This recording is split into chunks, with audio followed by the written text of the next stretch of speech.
ओम शांति। आइए आज जानते हैं क्या ईश्वर होते हैं।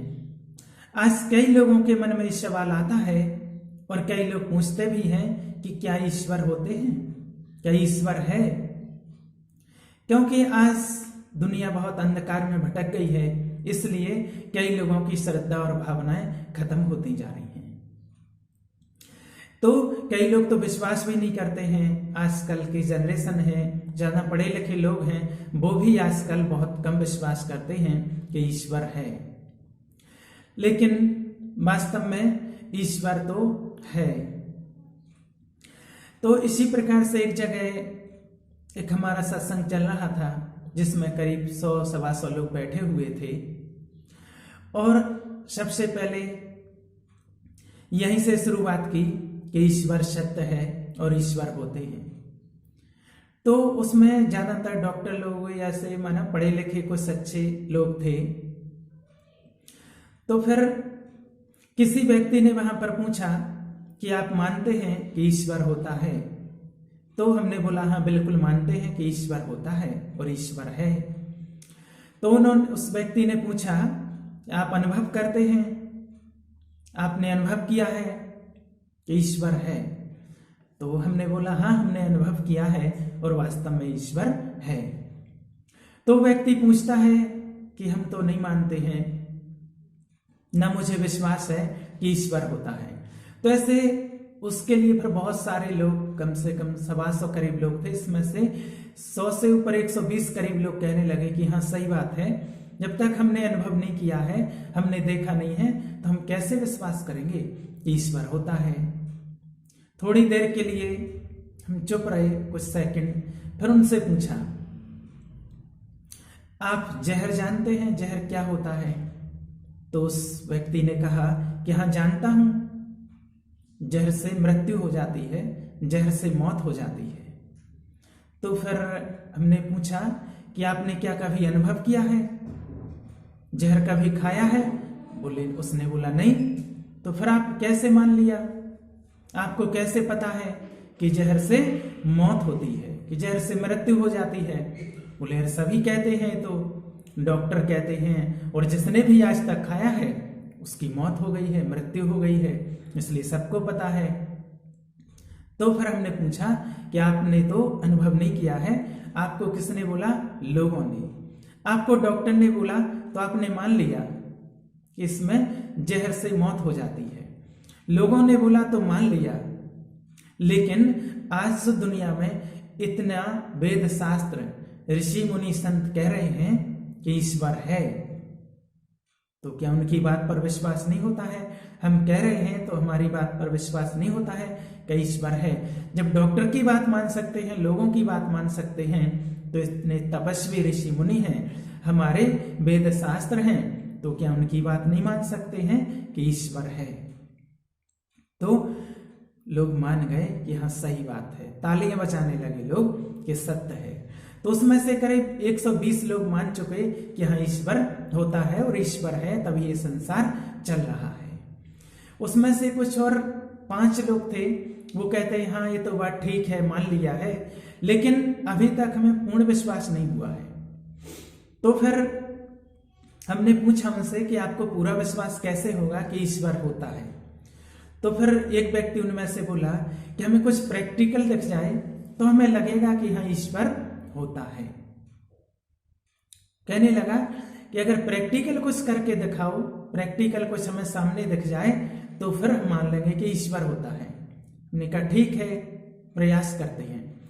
वहां पर एक जगह जहां सत्संग चल रहा था, वहां गार्डन था, बढ़िया गार्डन था, उसी गार्डन में सत्संग चल रहा था, वहीं बैठे हुए थे। तो उस व्यक्ति से पूछा हमने कि आप कहाँ से आए हैं? तो वो व्यक्ति बोला हम दिल्ली से आए हैं, दिल्ली में रहते हैं। तो हमने कहा दिल्ली में कहाँ रहते हैं, आपका मकान है या कहाँ रहते हैं? तो वो बोला हम फ्लैट पे रहते हैं, 5वें मंजिल पर फ्लैट है और उसमें रहते हैं। अच्छा, तो हमने उससे पूछा कि आप फ्लैट में रहते हैं, नहाते कहाँ हैं? तो उसने कहा नहाते कहाँ, सब जानते बाथरूम में नहाते। हमने पूछा बाथरूम में तो नहाते, बाथरूम में पानी कहाँ से आता है? तो वो कहने लगा बाथरूम में पानी आता है, शावर से निकलता है। तो हमने कहा शावर का पानी होता है क्या वो? उसने कहा नहीं, शावर का पानी नहीं होता है। तो पानी कहाँ से आता है? ऊपर टंकी रखी है, टंकी में से आता है। तो हमने पूछा क्या वो पानी टंकी का होता है? टंकी में कहाँ से आता है? उसने बोला कि नीचे टैंक है, उस टैंक में पानी इकट्ठा होता है, फिर वहां मोटर लगी हुई है, उस मोटर से पानी ऊपर जाता है, टंकी में भरता है और फिर टंकी से पानी शावर में आता है और फिर नहाते हैं। अच्छा, तो नीचे से हमने पूछा, नीचे से जो टैंक होता है उसमें पानी ऊपर मोटर ले जाती है, तो उस मोटर की क्या जरूरत है? पानी ऐसे बिना मोटर के चला जाए? बोले नहीं, ऐसे कैसे जाएगा, इतनी पावर थोड़ी है उसमें कि भाई बिना उसके मोटर के चला जाए। बिना मोटर के पानी तो जा नहीं सकता है, इतना 50 फीट ऊपर रहते हैं तो इतने ऊपर पानी कैसे जाएगा वहां? तो हमने कहा ठीक है, यही जानना था। तो वो व्यक्ति पूछने लगा कि इससे ईश्वर का क्या संबंध है? जो चर्चा चल रही थी कि ईश्वर क्या होता है। तो हमने कहा बताते हैं। से आपने कहा कि बिना मोटर के पानी ऊपर नहीं जाता है। वहीं गार्डन में एक नारियल का पेड़ लगा था, तो हमने उस व्यक्ति से बोला कि नारियल का पेड़ है, ये नारियल का पेड़ लगा हुआ है और इसमें फल लगे, नारियल लगे हुए थे उसमें, तो 50 फीट ऊपर इसमें जो फल लगा हुआ है उस फल के अंदर, उस नारियल के अंदर पानी भरा हुआ है। अब आप मोटर खोजिए कि इसमें कौन सी मोटर लगी हुई है जो वहां 50 फीट ऊपर उस फल के अंदर, जो नारियल का फल है उस फल के अंदर, और पानी भर दिया है उस मोटर ने। जिस दिन आप इस मोटर को खोज लाएंगे उस दिन हम बता देंगे कि ईश्वर कौन है। यही वो ईश्वर है ना। कोई ना कोई शक्ति तो है जो ना दिख रहा है ना कुछ है, और 50 फीट ऊपर उस नारियल के फल में पानी भरा हुआ है, जो ना कोई मोटर दिख रही है ना कोई पाइप दिख रहा है, तो कोई ना कोई तो है। तो लोग मान गए, विश्वास करने लगे। ईश्वर का गणित ही अलग है ना। ईश्वर का गणित अलग है। जिसका गणित न्यारा है उसके गणित को इतना सरल कोई सहज समझ नहीं सकता है। तो वास्तव में ईश्वर का गणित ही अलग है। सोचो, हमारे शरीर से जब हम कुछ वर्क करते हैं तो शरीर से पसीना निकलता है, शरीर में से ही पसीना निकलता है। तो सोचो, शरीर में कहते हैं छिद्र हैं जिससे पसीना निकलता है, बारीक छिद्र हैं, छेद हैं उसमें। जब नहाते हैं तो पानी अंदर नहीं जाता है, तब वो छेद बंद क्यों हो जाते हैं? इसलिए कहते हैं कि ईश्वर का गणित बड़ा न्यारा है, क्योंकि वही वर्षा है, वही जमीन है, वही मिट्टी है, वही खाद है, वही पानी है, वही सब कुछ है। और उसी मिट्टी, खाद, पानी से एक गन्ने में मीठा रस पैदा होता है, और उसी मिट्टी में कड़वा करेला पैदा होता है, उसी मिट्टी में मिर्ची तीखी पैदा होती है। तो ये ईश्वर का गणित है ना।